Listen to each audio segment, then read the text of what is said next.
No vídeo de hoje, a incontestável superioridade do Botafogo no clássico contra o Fluminense.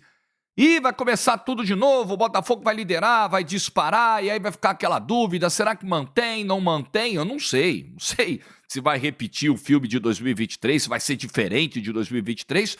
Minha bola de cristal está no concerto, está quebrada. Agora, futebol esse time está mostrando. Nas mãos do Arthur Jorge é outro Botafogo.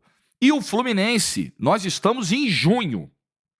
Se ainda não despertou em alguém nas Laranjeiras o senso de urgência, se nós vamos continuar aceitando em junho essa história de que, puxa, perdemos o Nino e a coisa tá feia desde a saída do Nino, pois é, foi um baque muito grande. Ok, precisa recuperar do baque, amigo. O primeiro turno do campeonato já está na metade, a zona de rebaixamento se aproxima e o Fluminense está deitado em berço esplêndido. Quando algo vai acontecer para tirar o Fluminense desse marasmo que a gente viu ontem e que a gente está vendo a temporada inteira praticamente? Não é possível, né? Fluminense ontem não tomar um 4, um 5-0 é para agradecer a Papai do Céu e a São Fábio. Like no vídeo, se inscreva no canal, ative o sininho. Análise do Clássico Vovô, vem com a gente rumo a 200 mil inscritos por aqui. Hoje tem seleção brasileira, uma aposta ganha tá de olho. O último amistoso antes da estreia na Copa América, Brasil e Estados Unidos. Meu palpite é de vitória da seleção brasileira. Você pode explorar outros mercados. Total de gols, placar do primeiro tempo, número de escanteios. No Brasil e México, fim de semana, foram mais de 10 escanteios, por exemplo. Tem tudo lá no Aposta Ganha para você se divertir, tá? Pagou as contas, hoje é dia 12. Galera já pagou as contas, já separou o dinheiro do jantar do Dia dos Namorados. Então é aquele que você pode usar para diversão, com responsabilidade. Você que tem mais de 18 anos, o meu link está no comentário fixado. Inclusive, você pode ganhar até R$200 de bônus. Clica lá no meu link no comentário fixado deste vídeo. Eu sempre começo pelo vencedor. Então vou começar aqui pelo Botafogo. Com o Arthur Jorge, são 15 jogos até agora. 10 vitórias. 10 vitórias em 15 jogos. O time já está, a galera piscou, o Botafogo já está liderando o Campeonato Brasileiro de novo, verdade que provisoriamente. Vamos ter que aguardar o desfecho da rodada nessa quinta-feira. E no domingo o Botafogo pega o Grêmio lá em Cariacica. Mas olha, a atuação de ontem tranquilamente foi uma das melhores. Tem gente até dizendo que foi a melhor dessa era Arthur Jorge. Se você pegar do primeiro ao último minuto, o Botafogo foi superior ao adversário. Porque no futebol, às vezes, tem essa coisa da dominância em fases. Você comanda as ações durante um tempo, depois o jogo troca de mão, depois você tenta retomar. É comum. Ontem não. Ontem, um clássico, um jogo de rivalidade, um jogo de história, um jogo de duas equipes grandes, um jogo de Série A, o Botafogo dominou o seu adversário do primeiro ao último minuto do jogo. E demorou para sair o gol. Acho que duas coisas o Botafogo pode, sim, lamentar, né?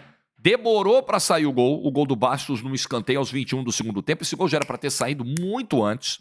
E a vantagem poderia ter sido muito maior. O que o Arthur Jorge disse na coletiva é a leitura correta do jogo. O Botafogo criou para vencer por muito mais o seu adversário. 2-0 estaria barato, 3-0 estaria barato, 4-0, 5-0, talvez dissessem o que foi a superioridade do Botafogo. O Fábio ontem foi fundamental, o Júnior Santos ontem não estava na sua melhor noite, tem sido o principal jogador do Botafogo no ano, tem sido diferencial técnico, especialmente na Libertadores da América, mas também em alguns jogos no Campeonato Brasileiro. E ontem, eu costumo dizer, os botafoguenses mais assíduos do canal vão lembrar, que o Júnior Santos, você precisa saber se ele está no dia sim ou no dia não.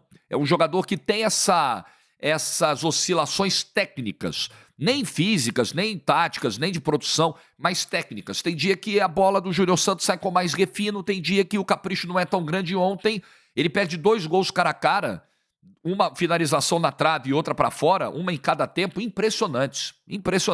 Lances para resolver o jogo, para abrir o placar cedo, o lance do primeiro tempo, e para resolver o jogo, o lance do segundo tempo, quando já estava 1-0.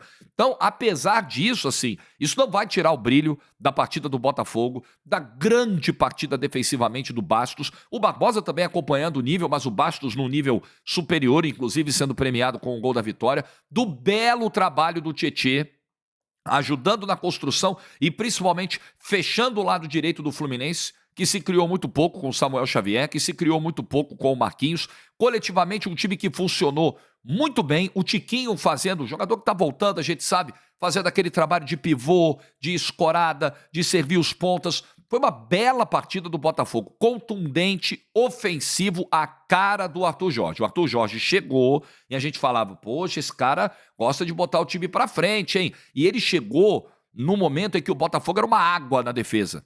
E todo mundo preocupado. Ele já chega lá em Quito colocando 4 atacantes. Meu Deus, ele vai abrir o time. Um time que está com a defesa toda exposta. Vai tomar uns 5. Perde por 1-0 e vai ajustando, mantendo a sua filosofia. E, primeiro, ele resolve o problema da zaga. A zaga deixa de ser a água que era. E, do meio para frente, o time tem as características dele. Dos trabalhos que sempre o marcaram. Times que agridem, times que buscam o gol o tempo inteiro, times com muita circulação, com velocidade. E ontem o Botafogo fez uma excelente partida. Uma das melhores atuações de uma equipe até agora dentro desse Campeonato Brasileiro. E Jorge empolgou, o Botafogo será campeão brasileiro, vai vir aquela ladainha de 2023, porque em 2023 a imprensa colocou o Botafogo lá em cima e deu no que deu. Não foi a imprensa que colocou, o Botafogo se colocou na condição de receber todos os elogios possíveis no ano passado, porque ele mastigou os seus adversários no primeiro turno. Lembrem-se, no ano passado o Botafogo ganhou todas as partidas no Newton Santos no primeiro turno do campeonato e definhou no segundo turno. Eu não sei se esse time é melhor que o do ano passado. Eu acho que esse time, em termos de elenco, ele está mais encorpado que no ano passado, né? Chegou o Gregory, né? Você tem Savarino, você tem Luiz Henrique, você tem Júnior Santos, Savarino ontem estava fora, por exemplo, o Gregory chegou ainda meio e se encaixou nesse time, né? Tem mais gente para chegar no meio do ano. E tem uma coisa que, na comparação com o ano passado, naturalmente, aí eu estou falando de um aspecto humano, é um ganho que o Botafogo tem para esse ano, experiência, bagagem, casca, já sabe o que viveu no ano passado. O Botafogo, por exemplo, aquele desespero que a gente via nos finais dos jogos e que vinha acompanhando o time nesse ano, ali na pré-Libertadores, no início da temporada, aquele gol que tomou do Aurora lá em Cochabamba, aquela coisa, ai meu Deus, o final do jogo é sempre o desespero, o Botafogo não sabe segurar. Isso mudou. O Botafogo não conseguiu matar o jogo ontem cedo contra o Fluminense e soube se postar em campo e soube se controlar em campo nos minutos finais. Então, essa casca... O Botafogo perdeu o jogo em casa para o Bahia e não virou o fim do mundo. Nossa, é agora, hein? Perdeu para o Bahia em casa, começou a derrocada. Esse time não tem mental, esse time não tem psicológico. E nada. Esse time ganhou o clássico dentro do Maracanã, esse time ganhou do Corinthians e Itaquera, esse time ganhou mais um clássico ontem. Aliás, são 5 vitórias seguidas contra o Fluminense. É a maior série histórica do Botafogo em cima desse rival. Então, essa vantagem é possível que a gente consiga enxergar. Aprender, principalmente os caras que estavam lá no ano passado, que viveram aquele trauma e que já sabem um pouco de como é importante você ter os nervos no lugar quando oscilações surgirem. Se o Botafogo cair de repente na Libertadores, cair na Copa do Brasil, o mundo não acaba, a temporada continua, o brasileiro continua e o Botafogo, pela bola que joga, pelo investimento que fez. O Botafogo não tem o melhor elenco do Campeonato Brasileiro, tem um dos melhores, na minha humilde opinião, ainda com pontos a melhorar. Eu acho que ainda precisa trazer mais gente para o setor defensivo, né? Tem volante para chegar, tem centroavante para chegar, para ser uma opção ao Tiquinho Soares. O Tiquinho machucou, não tinha outro centroavante no elenco, e a janela do meio do ano é uma janela pontual de reposições, de brechas que precisam ser preenchidas, e o Botafogo foi muito bem no mercado até agora, na primeira janela do ano, deve repetir esse sucesso no meio do ano. O Botafogo tem um elenco para brigar pelo título brasileiro, sim. Não é porque aconteceu a derrocada de 2023 que a gente vai ignorar o que está sendo feito no campo em 2024. Pode pesar em algum momento? Eu acho que sim. Eu acho que é um fantasma que, enquanto não for exorcizado, ele vai estar ali presente. Mas o Botafogo está mostrando futebol para espantar fantasma, tabu, sabe? Essas coisas assim. Futebol, primeira coisa que você tem que ter, futebol, bola, time, o Botafogo tem. E um ótimo trabalho de um treinador que chegou em pouco tempo e transformou esse Botafogo. É candidato. Favorito? Não vejo um favorito claro, assim, destacado ainda. Mas no bolo, eu colocaria o Botafogo no bolo. com o Atlético Mineiro, com o Flamengo, com o Palmeiras, com o São Paulo, com mais alguém que surge, eu colocaria, tranquilamente. Não acho nenhuma viagem a gente cogitar isso. Fluminense. Se não fosse o Fábio pegou 2 do Luiz Henrique, pegou uma cara a cara do Tiquinho, pegou outra do Júnior Santos. Se não fosse o Fábio, era 5-0 ontem. O Fluminense jogou para ser goleado. Aliás, o Fluminense não jogou. O Fluminense tem uma agoniante dificuldade de saída de bola. É uma coisa que angustia quem tá vendo os jogos do Fluminense. E aí, ó, tome chutão. Primeiro tempo foi só isso. Tome chutão. É um time apático na temporada.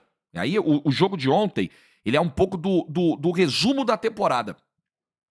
É um time que tem pouco desafogo técnico. Você tem, por exemplo, o Marcelo. Você viu o Marcelo? O Marcelo cruzou uma bola na cabeça do Marquinhos no primeiro tempo, quando o Fluminense não fazia nada, absolutamente nada em campo, quase abriu o placar num lance de lucidez do Marcelo. É o único cara. E o Fábio, né? E o Fábio que está segurando as pontas desde o início. Mas o retrato do Fluminense no ano até agora, por exemplo, a gente tem que falar do Cano, né?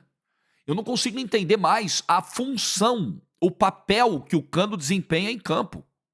Então nós estamos falando de um time desorganizado.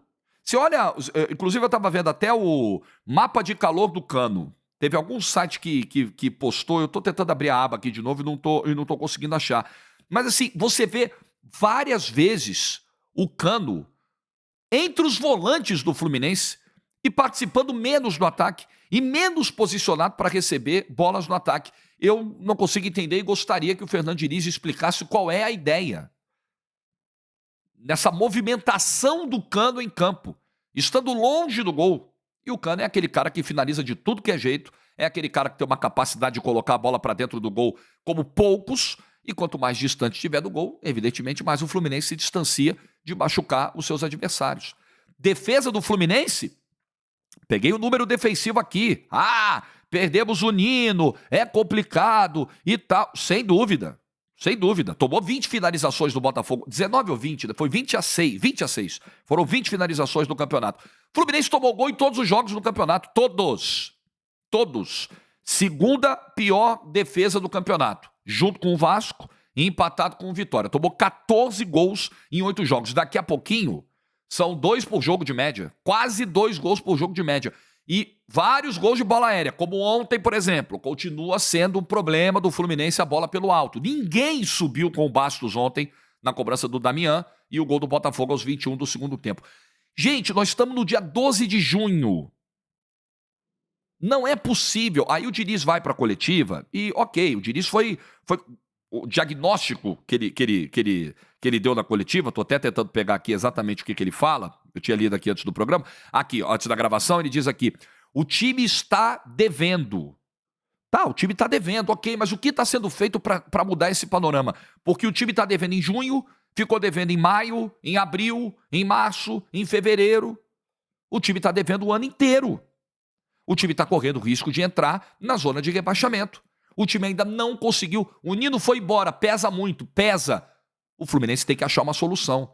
O Manuel ontem não tinha condição de estar em campo, de lidar com a velocidade do Júnior Santos, com a velocidade do Luiz Henrique. Não tinha a menor condição. O Manuel sofreu o tempo todo ontem com a velocidade dos jogadores do Botafogo. Então a defesa é o problema.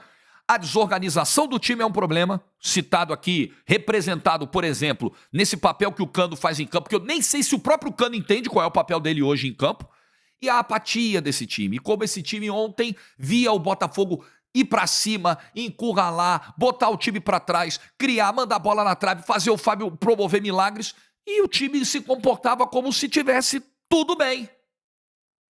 É um marasmo, sabe aquele marasmo? O Fluminense está deitado em berço esplêndido, como eu falei no início do vídeo, ou acho que falei no início do vídeo. Às vezes eu acho que falei uns negócios que eu pensei antes de gravar e não falei. Não dá mais. Daqui a 2 meses, Libertadores é contra o Grêmio, é só daqui a 2 meses. O problema não é agora, não é pensar em agosto. O problema não é pensar em agosto, o problema é agora. É o Campeonato Brasileiro. O Fluminense pode parar na zona de rebaixamento. E aí você olha, tudo bem. Oscilações de início de campeonato, se ele bater na zona de rebaixamento, ele tem time para sair. Mas ele não tem futebol. E não é oscilação. Esse tem sido um padrão do Fluminense. Se o Fluminense tivesse feito um clássico ruim como fez ontem, mas esse não fosse um nível de atuação próximo da média do ano, você até vai, ok, mas não. Esse tem sido o padrão do ano. O Fluminense nesse ano não jogou futebol. O Fluminense de 2024 não existiu ainda. O Fluminense campeão da América, esquece, não é nem sombra. E alguma coisa precisa ser feita, mas assim, urgentemente, a situação do Fluminense, eu não sei se todo mundo já se atentou para isso e nem estou aqui querendo criar um ambiente pior do que ele realmente é. Não, eu vendo o jogo ontem, vi sábado contra o Juventude, Cara, é preocupante. É urgente uma mudança. Eu não sei, não vai mudar o Diniz, não vai, eu não sei. A janela vai ser muito importante para o Fluminense, só que falta quase um mês para a janela, praticamente um mês para a janela, é muito tempo. E até lá os jogos vão se acumulando. As rodadas vão se seguindo. Teve jogo essa semana, vai ter jogo no fim de semana. Algo precisa ser feito, porque o Fluminense simplesmente não joga futebol em 2024. Simples assim. Bom, o que você pensa aí do clássico de ontem, dos momentos de cada um dos dois? Like no vídeo se você ficou até o final, deixa a tua opinião nos comentários. Uma ótima quarta-feira para todo mundo, especialmente para os namorados e namoradas. Juízo e tchau. Terminei de gravar o vídeo e me atentei. Esqueci de falar do não cartão vermelho para o Martinelli do primeiro tempo. Um erro grave da arbitragem, um erro gravíssimo do VAR, que deveria ter chamado o Flávio Rodrigues de Souza para mostrar o vermelho para o jogador do Fluminense. O ponto de contato é na canela do jogador do Botafogo, do Gregory, é na meia, nem chuteira pega, é lance para vermelho, mas assim, incontestável. Aliás, ontem o Flávio Rodrigues, que estava voltando da geladeira, numa atuação confusa, nervosa em campo, excessivamente pilhado, num jogo que acabou ficando mais pilhado do que deveria no primeiro tempo, muito pela falta de tato do árbitro, né? E esse lance poderia ter facilitado as coisas para o Botafogo. O Botafogo poderia ter tido uma vitória mais fácil se a regra fosse aplicada, se a arbitragem acertasse ao expulsar o Martinelli do primeiro tempo e ela não expulsou. Mais um erro dessa nossa arbitragem, que é uma gracinha do futebol brasileiro. Agora sim o vídeo está encerrado.